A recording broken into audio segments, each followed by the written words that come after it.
Hello and welcome back to the Income Generation. This is the show where we focus on financial topics and information relevant to today's generation of retirees and near retirees. Today's topic is one that might sound just a little bit intimidating for some people, but that's one reason it's so important to talk about it.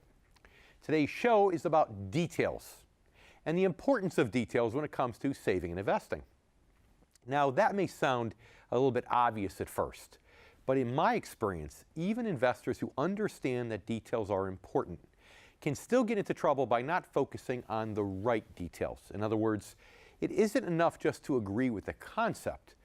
You have to know how to apply it in the right way, and that's what you're going to learn more about on today's show. You'll also learn how the selective use of details by some advisors, as well as the financial media in general, can potentially misguide you, how it can lead you toward decisions that might not be right for your situation. As the expression goes, the devil is indeed in the details.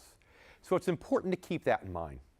And most importantly, you'll learn how to determine whether or not you have the right level of detail orientation to effectively manage and protect your own money in today's market.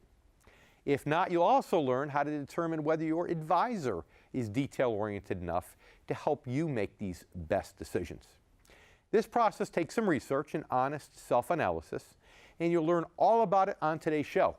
We'll also discuss the importance of details with today's guest. Now, the reason I said this topic might be intimidating is that there are a lot of people who simply aren't wired to focus on details, who are not detail-oriented by nature. They tend to think more holistically, more big picture, and ignore the nitty-gritty details whenever possible. If you're not this type of person yourself, you probably know one. These are the people who, whenever you break out a new board game, they always want to ignore, just skim over the rules. Let you start playing, they might say. They're also the types of people who dread any box that reads "some assembly required." In fact, if they're forced to assemble something, they'll usually try to do it without looking at the directions at all. And the truth is, in these kinds of situations, things usually work out just fine. In some areas of life, details really aren't all that crucial. But sometimes you can just wing it and figure out things all on your own. You can improvise, you can eyeball, you can guesstimate. But although in some areas you can ignore the details, get started, and just kind of hope and trust you're doing it right and that everything will work out. But unfortunately, for these holistic thinkers, there are many other situations and areas of life where that approach just isn't possible. Or maybe it's possible, but it certainly isn't advisable.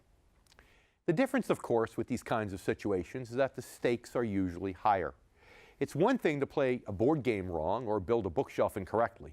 It's quite another thing to drive a car, for example, without paying attention to traffic signs, or to build a house without knowing anything about wiring or plumbing. And obviously, when you're talking about your life savings, the stakes don't get much higher. Even holistic thinkers who rather overlook details understand this. And most of them know they shouldn't approach retirement planning in the same way that they'd approach a board game. Let's just start playing and let's figure it out as we go. But knowing and accepting that details are important is only half the battle. Even very detail-oriented analytical people who actually love to dig down and focus on the nitty-gritty can get tripped up financially when they're not focusing on the right details, or when they haven't been presented with all the details relevant to this particular situation. This isn't unusual at all because many times the financial media, as well as some brokers and financial advisors, will share only details designed to steer you in a certain direction. They'll urge you to focus on details that suit their own objectives in some way, and conveniently ignore the details that might give you a broader, more balanced view. On top of that, the financial media also likes to try to trick investors into believing that there are, in fact, ways to make good financial decisions without needing any details at all. These are typically gimmicks, such as pick this mutual fund because it has a 5-star rating, or choose this stock because the critics gave it 2 thumbs up. None of this should be surprising when you consider that Wall Street, as well as much of the financial media, just choose to conveniently ignore important details. They also choose to ignore a whole class of savings and investment options, an entire universe of alternative strategies geared toward protection and income. Ignoring them may well suit Wall Street and all those advisors with traditional stock market-based business models, but it certainly doesn't help the average investor. In fact, it's potentially harmful for investors within 10 to 15 years of retirement. Most of these alternative strategies require a high level of detail orientation to implement successfully. But I believe that's a major part of what makes them so viable for today's generation of retirees and people approaching retirement. In other words, the income generation. In fact, I'll talk more about that in today's market breakdown and about some of the specific details related to today's financial markets that you definitely will not want to neglect or ignore.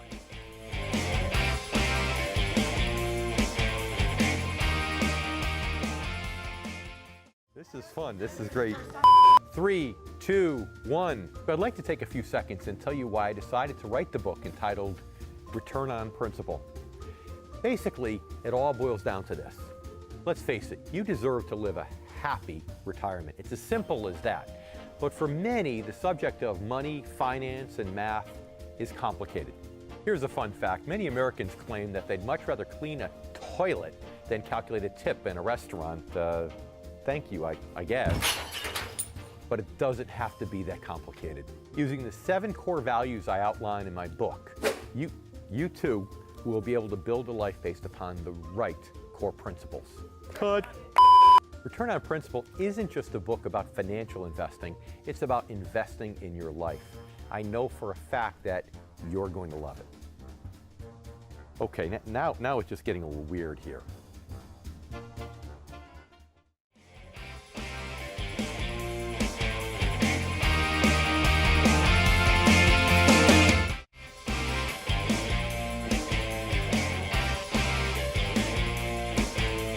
Before the internet took off, it was a little easier for financial advisors or financial companies who wanted to selectively ignore details to do so. For example, in the 1990s, a lot of brokers and advisors like to show potential clients something that's often referred to as the mountain chart. This was a graph covering the stock market from 1926 through the 1990s, and at first glance, it looked really, really impressive. At first blush, what you saw appeared to be 70 years of mammoth growth. And with the markets riding high in the 1990s, that chart was the only evidence that some people needed to convince themselves that the stock market was the place to be. And not just at the time, but forever and for always. The mountain chart appeared to confirm 2 of the most common expressions used by Wall Street cheerleaders. The market always comes back, as well as, over the long run, the market outperforms almost every other asset class. But the problem with the mountain chart was that it gave you that impressive big picture only because it admitted or concealed a lot of smaller details. Yes, to stand far away and view the mountain chart as a whole, you appear to see continuous growth. In fact, you might consider this another gimmick, a tool that an advisor or financial company with an agenda might use to manipulate someone into thinking that sometimes details really aren't that important and the choice is obvious. But here's an example of one important hidden detail that you need to consider when looking at the mountain chart. In my experience, most people don't start to get serious about their retirement investing until their late 40s or even early 50s. That means most people are really only heavily active in the markets for maybe 30 to 40 years, provided that they live well into their 80s or maybe even early 90s. So why is this detail so important? Because if you look closely at any graph of the stock market, including the mountain chart, you'll realize there are distinct patterns that repeat themselves over and over again. These distinct patterns last, you guessed it, about 30 to 40 years. I've actually talked a lot about these patterns, or what I call stock market biorhythms, on previous shows. Each historically consists of one long-term secular bull market cycle, during which the market experiences steady, incredible growth. But they also consist of one long-term secular bear market cycle, during which the market experiences zero growth for typically 20 years or more. In other words, if you're active in the financial markets for 30 plus years, chances are you're going to feel impacts from each of these secular cycles. So the first detail you need to know as an investor, especially if you're anywhere near retirement, is where the market stands in the course of its current biorhythm. Think about it. If you decide to put all or most of your money into the stock market on a strictly buy and hold basis, without knowing that we were in the first year of a long-term bear market cycle, what would happen? The answer is you'd likely have to go through the full 35-year biorhythm before your portfolio yielded any kind of reasonable return. Why? Because during the first 10, 15, or 20 years or so, you'd get zero growth. Typically, that's 20 years or more of ups and downs and constant stress. And if you were in your 50s when you made that initial investment, after 35 years, you probably wouldn't have much time left to enjoy the fruits of your patience. That is, if you were still alive at all. So when you hear simplistic phrases like, the market always comes back, or over the long run, the market outperforms most other asset classes, it's important not to take them at face value. They're really just verbal versions of the mountain chart. They sound good, and they're even accurate in a holistic big picture sense. But saving and investing is about details, not big picture charts or simplistic phrases. When you hear those phrases, you need to dig deeper and ask yourself, how long is the long run? Or, when can I reasonably expect the market to come back? And how long can I afford to wait? This is a great example of how Wall Street, as well as the financial media, like to tell you the truth, but not the whole truth. Another good example is the fact that the gimmicky mountain chart only traces the market back to 1926.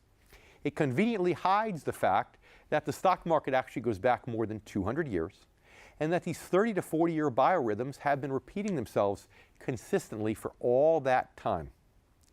By leaving out this detail, advisors can argue that only one long-term secular bear market cycle has occurred in the past 90 years, and that is the one from 1966 to 1982.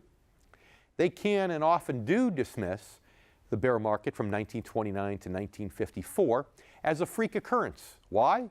Because it coincided with the Great Depression. By doing this, advisors and Wall Street firms can argue that you cannot extrapolate any kind of meaningful information from one single event, and that bear market cycles must be totally random and unpredictable. But if you look at the long-term market cycles going back 200 years, that argument goes right out the window. In fact, when I do informational workshops, I often ask the following question. Do you believe, generally speaking, that history tends to repeat itself more often than not? Every single time I receive a resounding yes from my audience.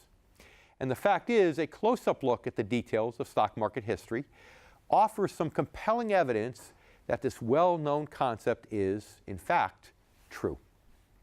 When I show clients the mountain chart, I do it to provide context and to make this very point about the importance of details. The point becomes much clearer when I show them another chart, which I've shared on this show in the past. It's a graph showing stock market performance from the year 2000 to 2013.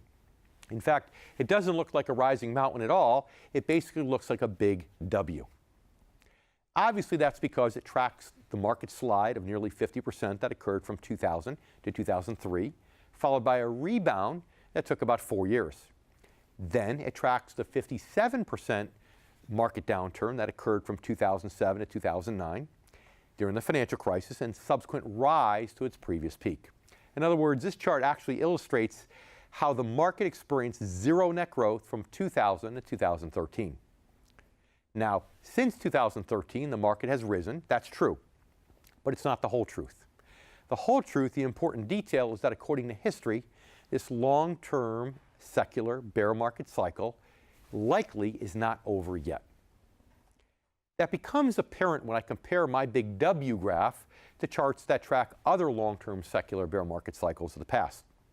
The only real difference between these charts and the current one is that the W doesn't stop at just 2 major downturns.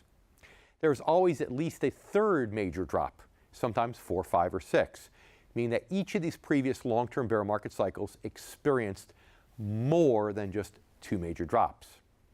That's an extremely important detail to be aware of if you're anywhere near retirement age today. Now, all of this gets to the heart of why in 1999, just before the start of our current secular bear market cycle, that I began focusing on an alternative approach to saving and investing for retirement, an approach that made financial defense and reliable income its top priorities. As I pointed out earlier, it's an approach that most brokers, advisors, and the financial media choose to downplay or ignore. Why? Because it simply isn't trendy or sexy, and frankly, because it doesn't benefit them as other strategies may. It doesn't push the products that pay the highest fees or commissions. And in the media's case, it doesn't make their Wall Street advertisers very happy at all. And frankly, it's also just too involved for many advisors who prefer strategies that are not only easy to sell, but easy to manage. This non-stock market income-based approach not only doesn't ignore details, but it relies on details more than ever. Details related not just to market cycles, but to interest rates, micro and macroeconomics, and much, much more. In other words, it's much more challenging than simply choosing a mutual fund, for example, with a 5-star rating. In fact, even if you're very detail-oriented by nature, it's possible that you may still lack the right knowledge level and right level of detail orientation necessary to manage this type of approach with your own retirement dollars. Making that determination is critical, and it starts with doing a brutal self-analysis. It starts with asking yourself the right questions and then answering them with complete honesty. You may recall on an earlier show I explained why honesty is one of my core values for protecting your money in good times and in bad. And that's a perfect example of why honesty is so important. I'll talk more later on the show about how to honestly gauge your own level of detail orientation. And you'll learn about steps you can take to determine if your advisor is detail-oriented enough to help you make the best decisions, which is just as important. Right now, it's time to welcome our guest.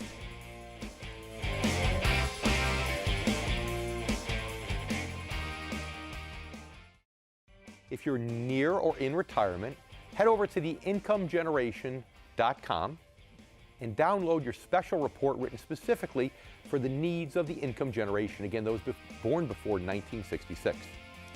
I'm David Scranton, and you've been watching The Income Generation.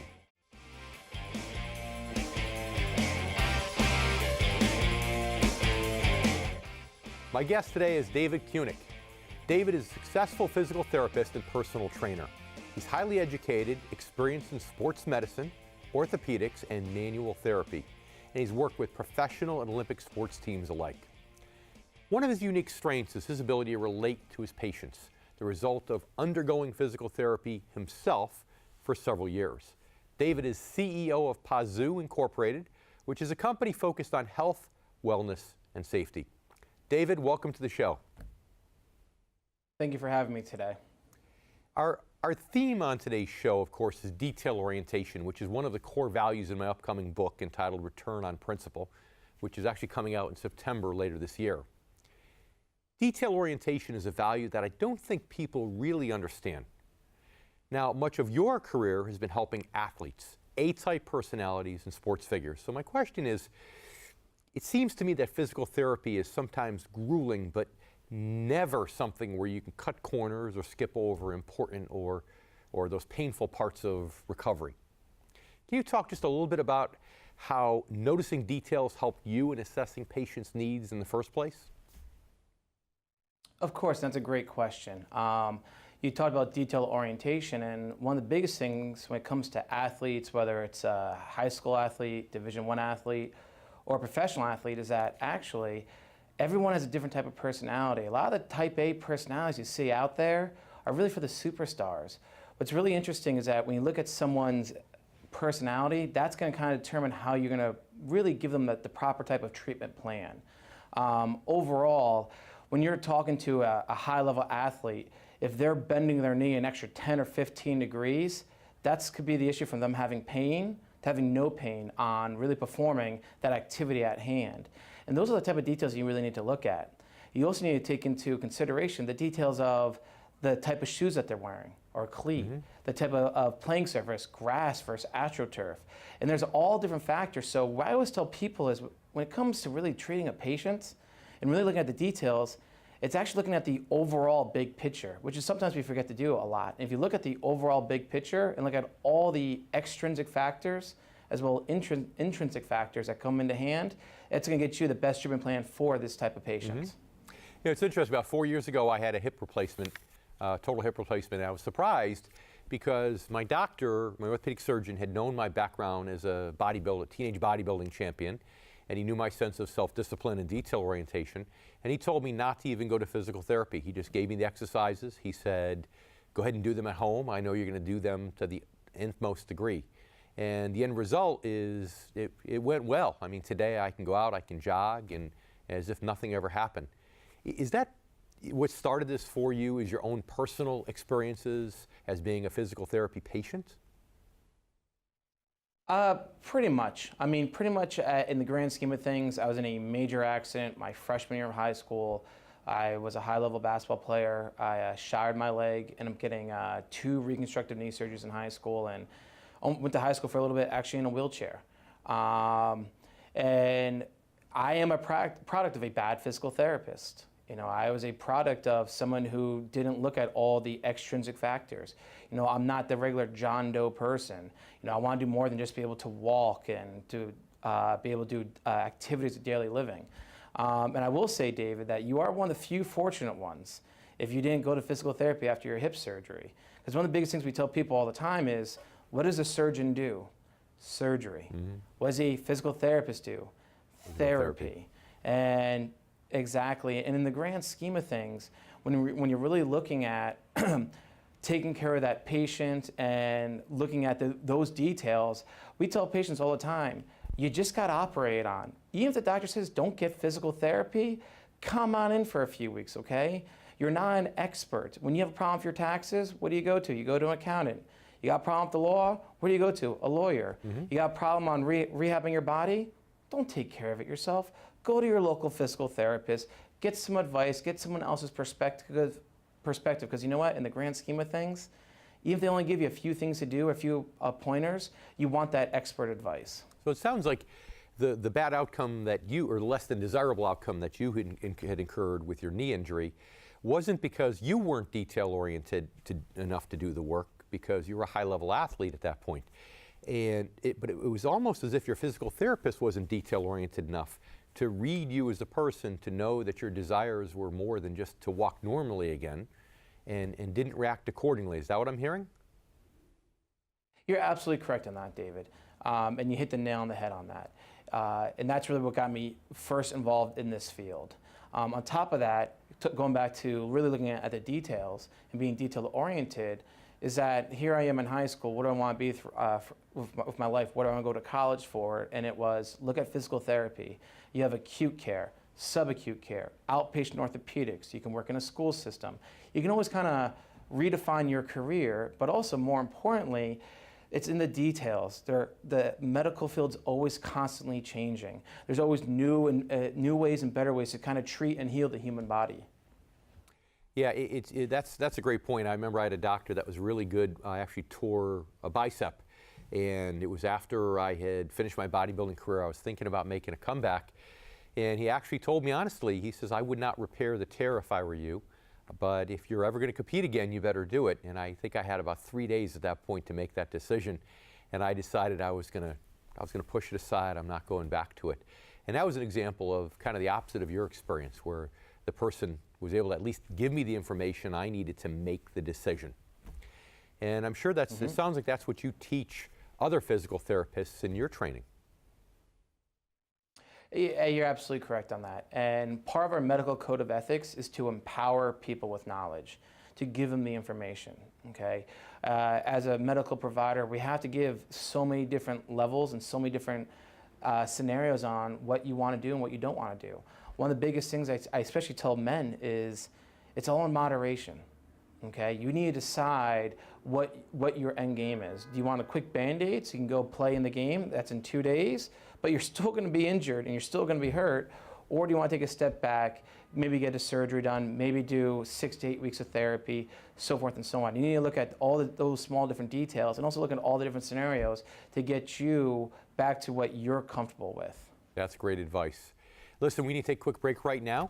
We'll be right back, so stay with us. We'll have more from David right after the break, and I'm going to ask him how he can determine those athletes that are moderately successful versus those that are very successful based upon their detail orientation. So I think we can make a lot of parallels between that and being a successful investor. We'll be right back.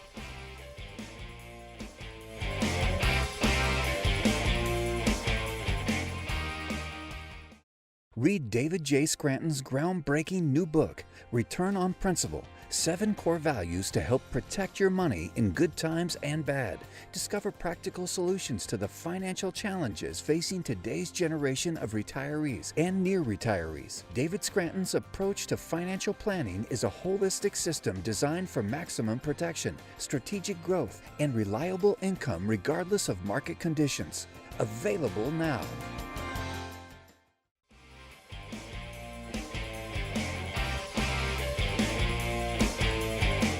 We're back with David Cunic, CEO of Pazoo Incorporated. David, I left you to ponder a question before the break there. You know, we talk a lot about what makes a successful investor versus just maybe a middle-of-the-road investor. And one of those 7 traits is detail orientation.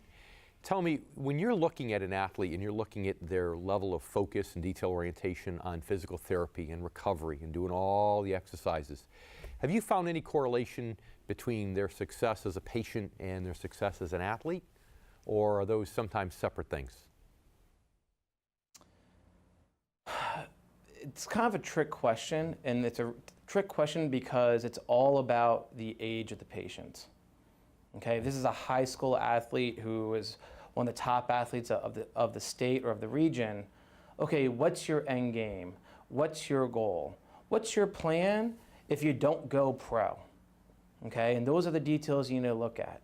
Versus someone who is a Division I athlete or a professional athlete, where they're at that next stage, and then you got to ask them, okay, fine, what's your end game? Do you think you're going to play for another year, 2 years, 3 years? Are you trying to qualify for a local Olympic, for the Olympic trials? And if that doesn't work out, what's your next plan after that? And these are the considerations that people need to really think about. Because if they really want to go and get to that next level, great. You know what? You need to come into physical therapy 5 days a week. You need to do your home exercises. You need to be consistent on everything that you're doing. You can't have your bad days. You got to keep keep a positive attitude and you know, stay positive and look at all the factors that goes into your long-term plan. You know, one of the biggest things I tell people all the time is come up with your short-term goals, and then you come up with your long-term goals. And you know, you mentioned about detail orientation, you mentioned investors. Same thing with investors. What's your short-term goal, and what's your long-term goal? Also look at all the extrinsic factors. Look at how the company is doing. If the company's delayed with something, was it their fault? Was it maybe an outside factor's fault that was out of their control? And that goes hand in hand with therapy and with the detail orientation. Just you really need to look at every aspect. And one more point, David, I just want to make is that I always tell people that sometimes things are just out of your control, okay? And you can't get mad and you can't get frustrated, because that person or that extrinsic factor, they might have not known better. Or sometimes, you know what? Stuff happens. It is what it is. Are you going to rise up? Are you going to rise above it? Or are you going to sit here and you're going to let it knock you down? I tell all my patients, rise above it. Be the better person. Just rise above it. Rise above it. Good advice. So, do you have a success story? I'm sure you do, about someone who was a patient or maybe a patient of one of the physical therapists that you've coached and mentored that you know, paid attention to those details, and maybe a success story where they were doing some work at home and realized that, oop, you know, this isn't the right effect I'm supposed to be getting, and paid attention to that outcome and so on. So let's hear a good story, success story, if we can. One of my favorite success stories of all time is someone who wasn't an athlete at all. Are you familiar with the diagnosis of clubfoot at all, David? Vaguely. So why don't you explain so for me and our viewers? So clubfoot pretty much is, it happens in babies, where the foot is turned in. So you're literally walking on the outside of your foot, okay? Now they do surgeries at a very young age, within the first few years that you're born, to fix the problem. I actually had a patient, he was 20 years old, and he's been walking on the outside of his ankle for the last 20 years. Wow. There was a surgeon who's a surgeon for an NFL team, I won't say which one for privacy reasons, who performed the surgery. I was very friendly with this doctor. He goes, David, because of your details, I think you can really help this patient the best. This patient drove an hour and 5 minutes each way to come see me. And he was coming and driving an hour and 5 minutes each way to come see me, only for literally a 60-minute appointment. But because he was walking the wrong way for so long, you couldn't just treat the surgical site of his ankle. You had to treat his entire leg. You had to treat his lower back. You had to treat his abdomen. You had to look at every aspect of his life. The guy has been walking the wrong way for 20 years. For 20 years, he was doing everything the wrong way. Some muscles were elongated, other ones were contracted, and you really had to look at every scenario where one day he'll come in, we focus just on the foot. Next day you come in, we're gonna focus on your leg strength. Next day you come in, we're just gonna do stretches and focus on your walking. And every single day you had to focus on something different. Great. Now, on the flip side, Okay, good. That was going to be my next question. You're one step ahead of me. I love it. Oh, sorry. On the flip side, one of my favorite things in the world to complain to patients about is sprained ankles. People sprain their ankles and roll their ankles all the time. Women like wearing flip-flops or their high heels. Guys like wearing their sandals. Treating a sprained ankle is one of the most simplistic things in the world to take care of. But too many times people say, oh, I'll be fine, I'll do a few things at home. And they don't pay attention to those details, and then they roll their ankle again, and again, and again, and now they're having chronic foot problems. When if you sprain your ankle, if you twisted your ankle, call your local physical therapist, get it treated, even if you're only going for 4 or 5 treatments, get it taken care of, okay? At the end of the day, your feet are like tires. They need to get rotated. They need to be looked at. Same exact thing for that. So there's a lot of patients out there who've come to me after rolling their ankle 3 or 4 times or spraining their ankle, and they're just like, oh, well, it's like the 4th time I've done it. I figured about time I start getting some therapy now for it. So that's kind of a prime example of someone that doesn't pay attention to the details. And remember, you use your feet every day. You use them for the rest of your life. So why not take care of them right away? Yeah, it's interesting because I think there are lots of ties to financial success as well as physical success. I have a couple of friends, one who had knee replacement at age 50, one who had knee replacement at age 75. The 50-year-old isn't very detail-oriented at all, and he's still kind of limping around a bit. Whereas the 75-year-old I was with last week, and he's out there dancing with all the girls on the dance floor because he followed the details of physical therapy, and he did a great job. So I really appreciate your insight today, looking at it from a medical standpoint. We're out of time, so we do have to run. But David, thank you very much. I appreciate you being here. Thank you so much for having me. I appreciate it. And for our viewers, stay with us. As soon as we come back, Morgan Thompson will be here for more. We'll be right back.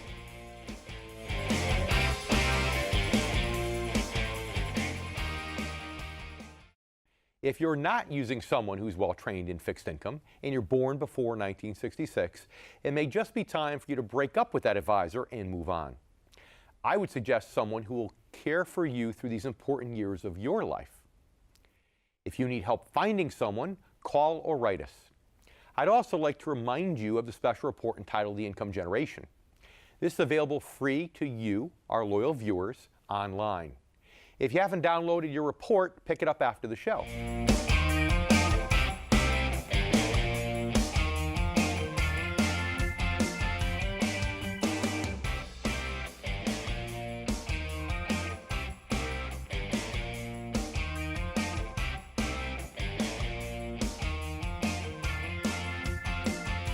If you're near or in retirement, head over to theincomegeneration.com and download your special report written specifically for the needs of the income generation, again, those born before 1966.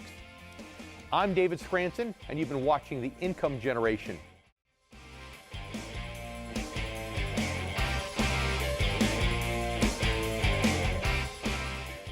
This is a really great show, Dave. And speaking of detail orientation, I understand that you recently took up flying.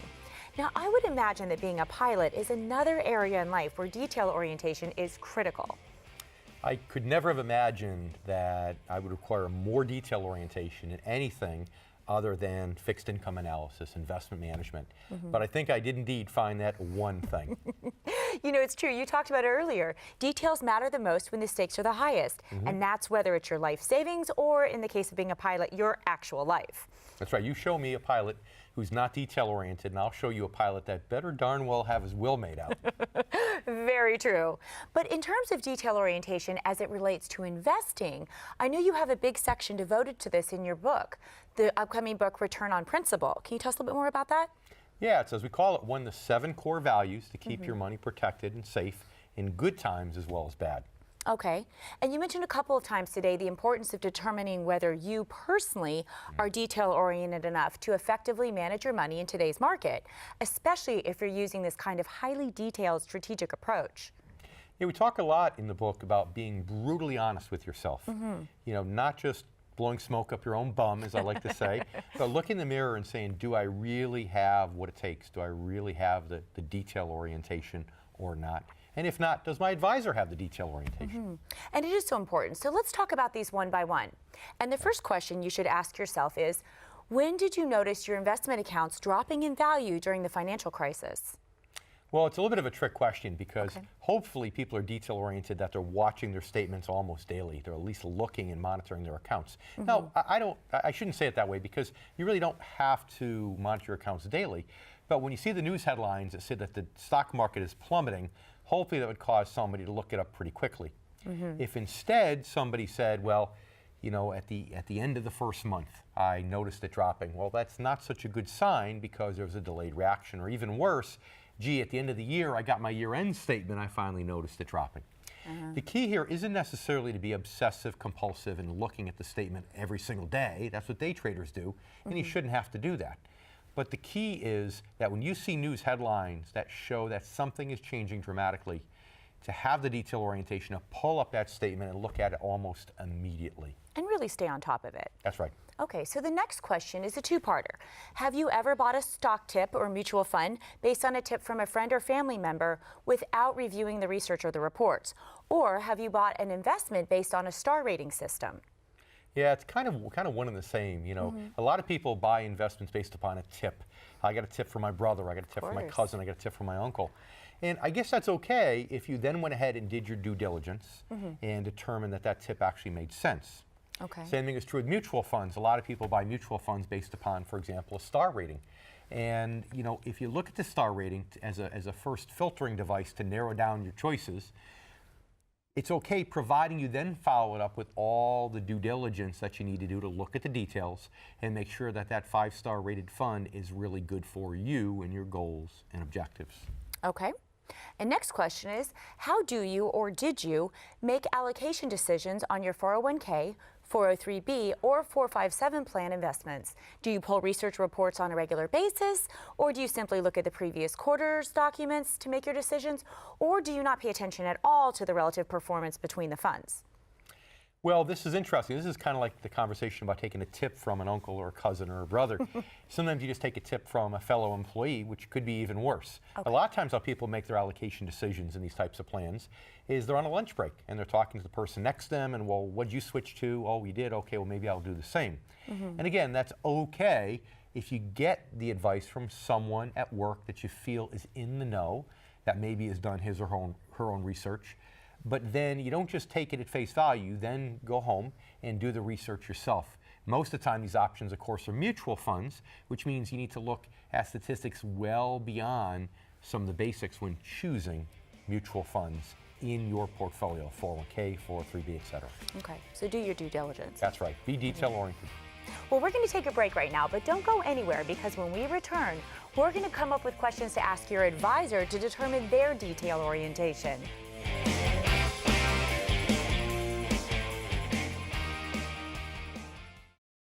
Numbers on the markets today.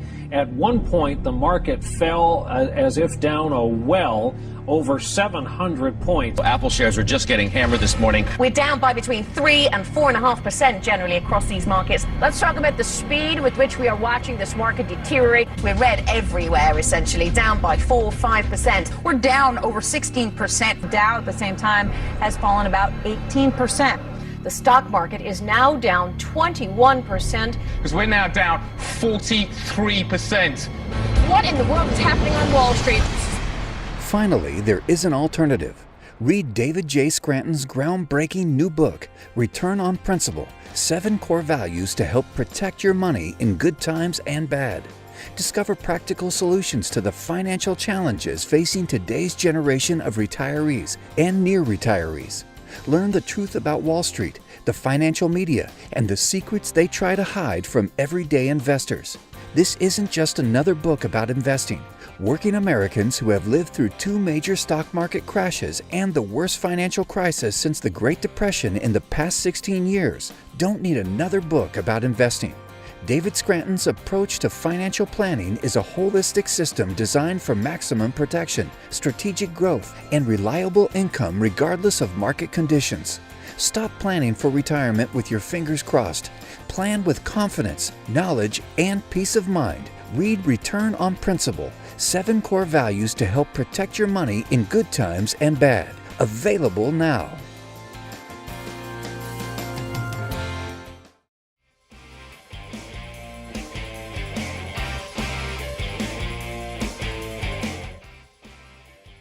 If I were to ask you point blank whether you are detail-oriented, you might at first answer yes, without taking very long to think about it. In fact, most of us want to be and try to be detail-oriented in a way because it seems to be synonymous with being responsible. And when it comes to a lot of important areas of life, most of us do an adequate job of focusing on details, even if we're not naturally wired that way. And that's usually because in these areas we know the stakes are high and that overlooking details could be costly. Raising our children, doing our jobs at work, driving our cars, in my case even piloting an airplane. Most of us know we need to focus on details in these areas or potentially pay a very steep price. But having the ability to focus on details in one important area of life doesn't automatically mean we're suited to do it in every other area. Sometimes it isn't just a matter of knowing that we should focus on details, but of understanding all the details well enough to do the job optimally. Even if you are very detail-oriented by nature, and even if you're a whiz with numbers, having that skill set in one context doesn't necessarily translate into aptitude for investing. For example, I love cars, and I know quite a bit about engines, but if I needed to get my car ready for the Indy 500, would I really be up to the task? I'd certainly take some time to think about it before trying. I'd ask myself some important questions. I'd be brutally honest with my answers. I recommend doing the same thing when it comes to managing your hard-earned money. Look inward and be brutally honest to determine if you really have the right level of detail orientation that you need to go it alone, especially in light of where we are today, in the midst of a long-term secular bear market cycle and potentially on the brink of another major market drop. Then, take the time to determine whether your advisor is detail-oriented enough to navigate the tricky road ahead and help you achieve your long-term financial goals. Because if you're at or near retirement, the stakes are high, and yes, the devil is indeed in the details. Thanks so much for watching.